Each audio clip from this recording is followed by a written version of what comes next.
మన వాళ్ళు అడిగారు ప్రశ్న, రాముడి పెళ్ళయ్యే నాటికి సీతమ్మ రాముడి కంటే పెద్దదేటి కదండి.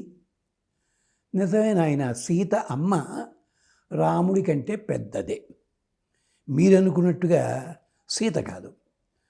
వివాహం అయ్యే నాటికి సీత వయసు 6 సంవత్సరాలు, రామచంద్రుడి వయసు 12 సంవత్సరాలు. బాలకాండ తీసి చదవండి, వస్తుంది. లేదంటే అరణ్యకాండ తీయండి, దాంట్లో ఘట్ట ఉంది. రావణాసుడు వచ్చి ఎవరు నువ్వని అడిగాడు సీతతోటి. ఆవిడ బయోడేటా చెప్పుకుని తన భర్త వయస్సు చెప్పింది. తన భర్త వయసు ఏమని చెప్పిందో తెలుసా? వయస 25. మా ఆయన వయసు 25 ఏళ్ళు. ఎందుకో తెలుసా? ఆవిడ్ని పెళ్లి చేసుకున్న నాటికి రాముడి వయసు 12 సంవత్సరాలు. పెళ్ళయి అయోధ్యలో 12 సంవత్సరాలు కులాసాగా కాలం గడిపారు. అంటే మొత్తం ఎన్ని సంవత్సరాలు అయ్యాయి? 24 సంవత్సరాలు. 25వ సంవత్సరం రాబోతుండగా రాముడికి పట్టాభిషేకం క్యాన్సిల్ అయ్యి అరణ్యవాసానికి వెళ్ళారు. 25 ఏళ్ళు వచ్చాయి అక్కడ. ఇది ఆలోచించండి మీరు. ఇదే మాట సీతాదేవి కూడా అనసూయాదేవితో చెప్తుంది. నాకు భర్తని చేరుకునే వయసు వచ్చి ఆ రావడంతో మా నాన్న కంగారు పడుతుంటే ఆయన వచ్చారు, రాముడు పెళ్లి చేశారు అంటుంది. అంటే త్రేతాయుగంలో ఆడపిల్లలు వ్యక్తురాలయ్యే వయసు 5 సంవత్సరాల నుంచి 6 సంవత్సరాల వరకు. 12 ఏళ్ళు 13 ఏళ్లలో పిల్లలు యువకులు అవుతారు. అందుకని సీతారాముల కళ్యాణం అలా జరిగింది. ఇది విశేషం. ఇక్కడ ఇంకో మాట చెప్పాలి. ఈ కళ్యాణం ఎలా జరిగింది? స్వయంవరంలో జరిగిందంటారు. ఇది స్వయంవరం కాదండి, సినిమాల కోసం పెట్టారు.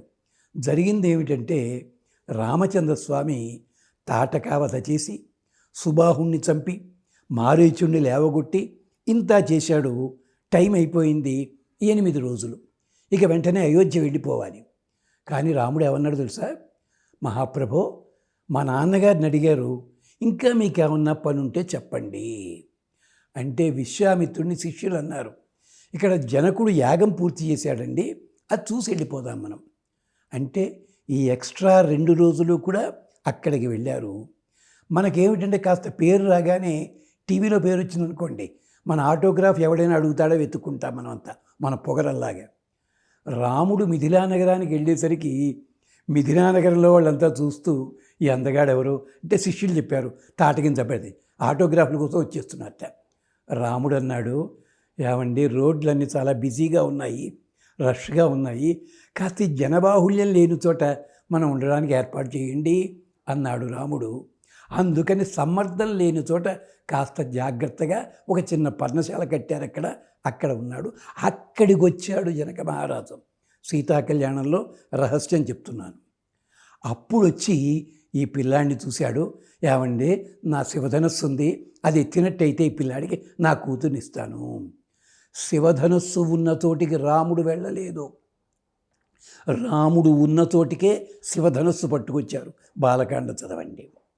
ఇక్కడ రాముడి గొప్పతనం చూడాలండి. విశ్వామిత్రుడు ఏమన్నాడు? వత్స రామ ధను పశ్య, నాయన రామ ధనుస్సు చూడు అనగానే రాముడు ఆ ధనుస్సు దాకా వెళ్ళాడు.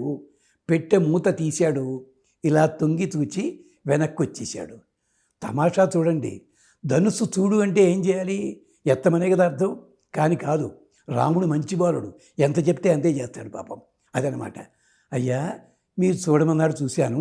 ఏది ఆజ్ఞప్తోహం తోలనం పూరణమేవిప అన్నాడు. ధనుస్సు ఎత్తాడు. ధనుస్సు అవలేలగా ఎత్తాడు. కుడి చేతితోటి ఎత్తి ఎడం చేతిలోకి మార్చుకుని నారి కింద ఉంది ఇలా తీస్తూ పైన ఉంచి పైకి తగిలించాడు. అది కొంచెం లాగడంలో ఉందో లేదో చూస్తా అన్నాడు. లాగడంలో కొంచెం తేడా లాగాడు, లటక్కని విరిగి చక్కా పడింది. అందుకని శివధను భంగమయ్యింది. జనకుడు వెంటనే కూతుర్నిచ్చి వెళ్ళి చేస్తా అన్నాడు. ఎప్పటి రోజుల్లో అయితే మా నాన్న తర్వాత అట్లా చేసేసుకుంటా అని ఉండేవాడేమో. కానీ తల దించుకున్నాడు. విశ్వామిత్రుడు చెప్పాడు, దశరథ మహారాజు చెప్పు, వెళ్ళు, ఆయన వచ్చిన తర్వాత పెళ్లి చేయాలి. అందుకని దశరథుడు వచ్చాడు, పెళ్లి జరిగింది. ఈ శివధనుర్భంగంలో ఉన్న అంతరార్థం చెప్పి ఆపుతాను. ఇది వేదాంతార్థం ఏమిటంటే శివధనుస్సు అంటే ఓంకారము.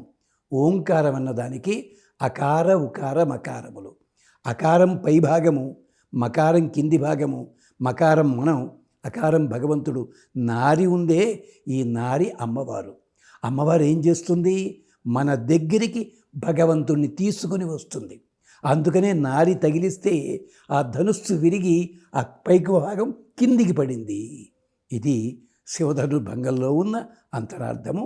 ఇది ఉపనిషత్తులో కూడా చాలా బాగా చెప్పారు. అలాంటి శివధనుర్భంగం అయితే అప్పుడు దశరథుడు వచ్చాడు.